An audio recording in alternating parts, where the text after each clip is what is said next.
Yeah, I think they'll pose a greater challenge than I think a lot of people expect, because I think he has been preparing. I think you're right. I think he's had now a couple of weeks, because I think that was maybe not that it was on the cards, but as we all know, they didn't have to go out and shoot the lights out against Monaghan. So it was a situation where I'd say he was maybe not wanting to show obviously his full hand as well.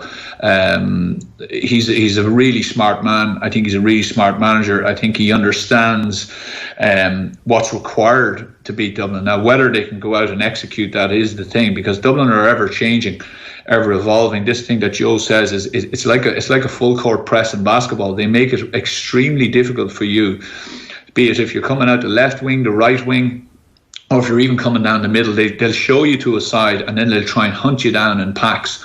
And they just make it so difficult to transition the ball from even your full back line out to the half back line and up the field.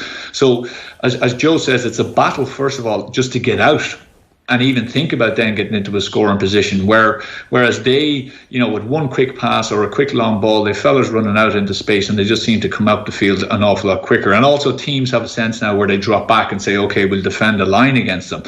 I think they have key men, and I think even when you look through some of the games this year, Fenton, yes, if you can put a man marker on Fenton and you can just say, look, you're going with him wherever.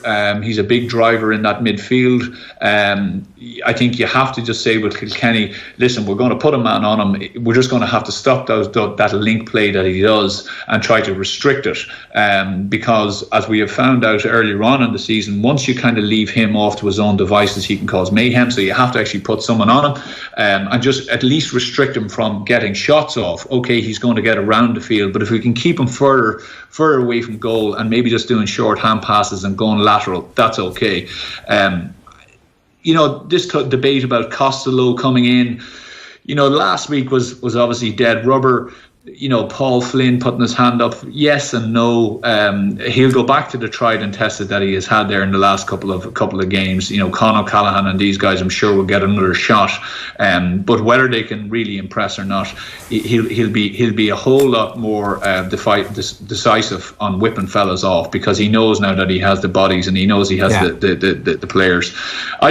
It's going to be very, very difficult for Galway, very difficult for them, and all their top players have to play out of their skin. I think they'll give it a good crack, and I think they'll give it a hell of a crack, but again, I think they'll probably end up being bet by about 4 or 5 at least.